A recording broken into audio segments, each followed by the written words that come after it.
fashion industry is currently worth $2.6 quadrillion according to treehugger.com in 2010. Today, I will be talking to you about the fashion industry. First, I will talk about the history of the fashion industry.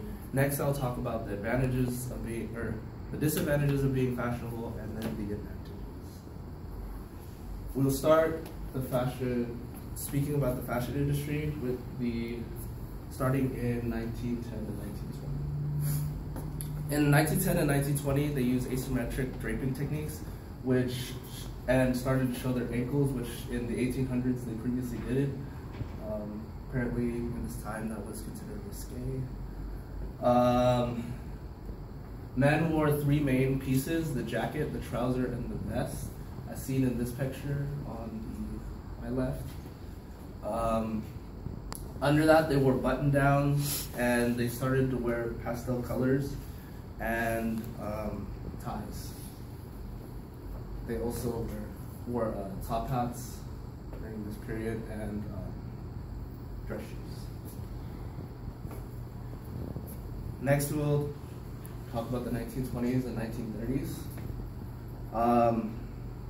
Women began to drop their waist to hip level, and dresses were unfitted. Necklines were simple scoop shape or V shape. And then men started to wear bright colors, and casual ties were changed from silk to knit ties.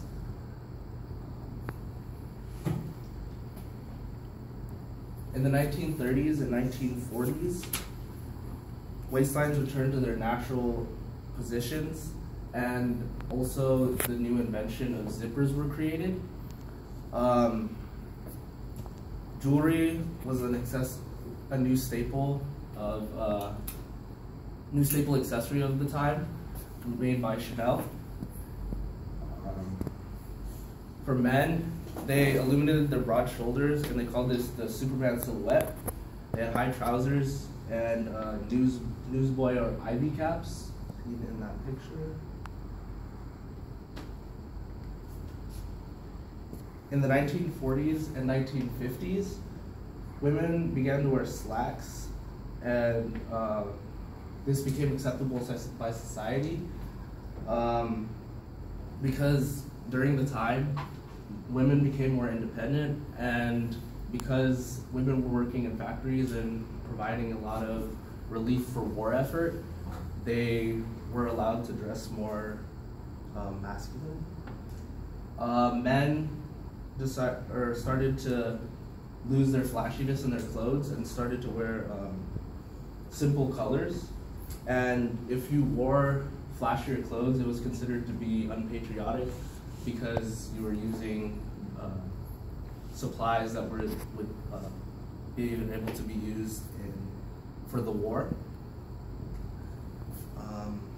But after the war, men started to dress flashier because supplies were no longer needed, and this expressed their individuality.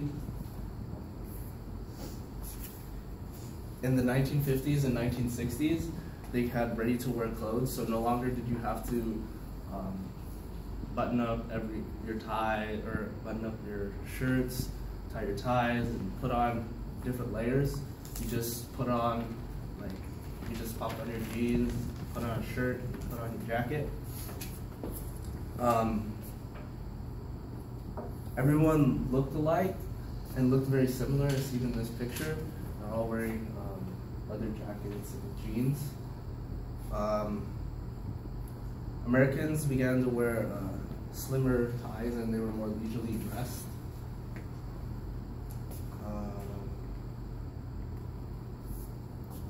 In the 1960s and 1970s, teens began to set the trend for fashion.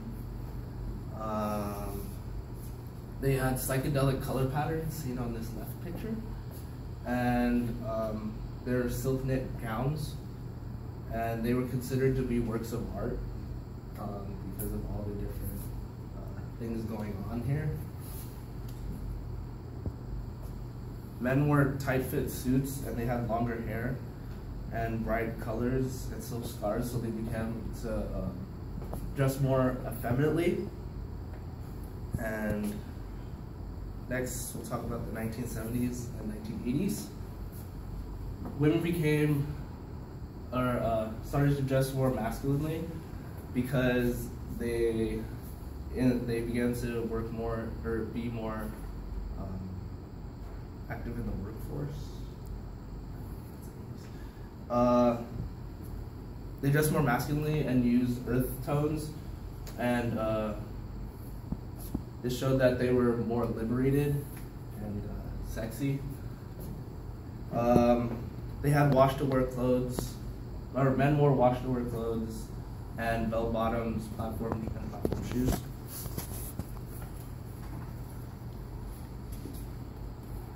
In the 1980s and 1990s, the word of the decade was big.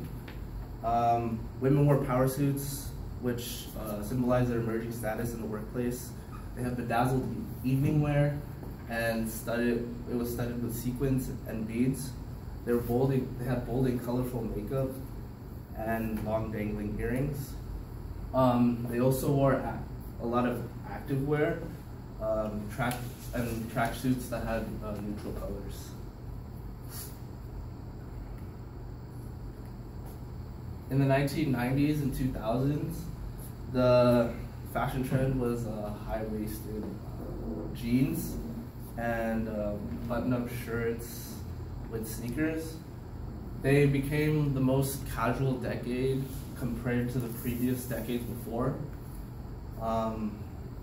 They shunned the formality of the fashion before them. And today, in the present, women, would consider to be fashionable women, wore high heels, stockings, and they mixed their colors to try and look fashionable. They also try and throw on different accessories to